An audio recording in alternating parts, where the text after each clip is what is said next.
Queria, enfim, ir para o mundo do trabalho. A senhora defende que esse novo contrato social do século XXI, que a senhora está propondo aí, passa necessariamente por incluir os trabalhadores flexíveis, informais, autônomos, em maior proteção, né? Que eles sejam mais protegidos pela sociedade nesse trabalho que eles exercem. Queria saber como garantir essa maior proteção, qual que é o papel do Estado, das empresas e dos próprios consumidores nesse futuro de maior proteção para esses trabalhadores. So I think this is first an issue of government regulation and of employers, and in many emerging markets. We have the worst of both worlds, which is that the formal sector is highly regulated. So, for example, hiring and firing is highly regulated, and the formal labor market is very rigid. And then the vast majority of workers work in the unregulated informal sector, where they have no benefits and no protections. And so we have the worst of both, inflexibility and no security. In the book, I talk a lot about a system which is called flexicurity, where you have flexible labor markets so that employers can be efficient and hire and fire as they need to. But then if workers lose their job, they have protections. They get unemployment insurance so that their income doesn't drop.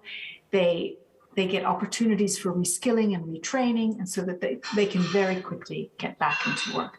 That's a much better model, where you get the benefits of flexibility and the efficiency that comes with that, but at the same time, people aren't feeling so incredibly insecure.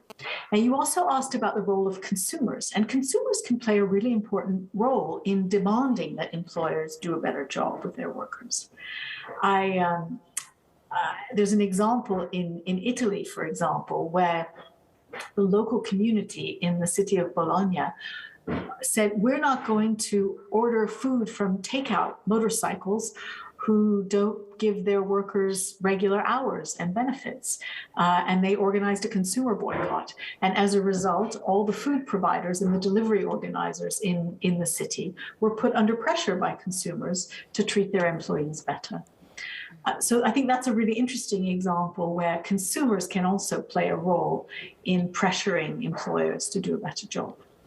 Ainda em relação a essas mudanças no trabalho, uma das notícias um pouco menos ali, alvissareiras do seu livro é que as pessoas vão ter de trabalhar mais, vão ter de trabalhar até mais tarde na vida, se aposentar mais tarde.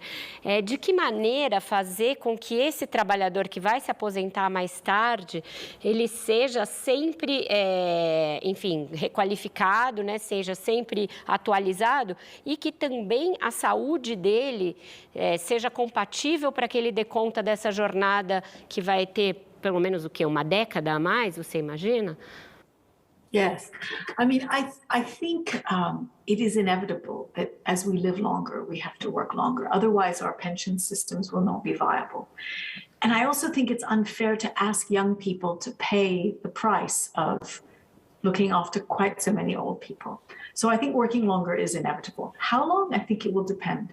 In the book, what I suggest is that we should just link the pension age to life expectancy. And so that as we live longer, we should just automatically expect to work a little bit longer. I think for people who are in hazardous jobs, for example, they can accumulate pension entitlements a bit more quickly because their jobs might be physically hazardous.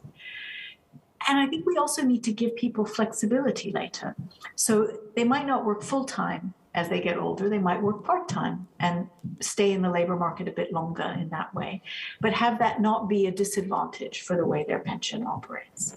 And so I do think that we need to get people used to that. And to be honest, in countries which don't have very large older populations, like Brazil, I think making that switch sooner rather than later and changing people's expectations about when they will retire sooner is much easier than doing it later when the older population is very, very large.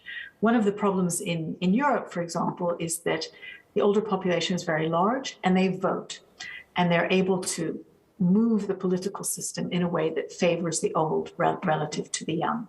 And so I think that it's good to avoid that risk and do pension reform earlier.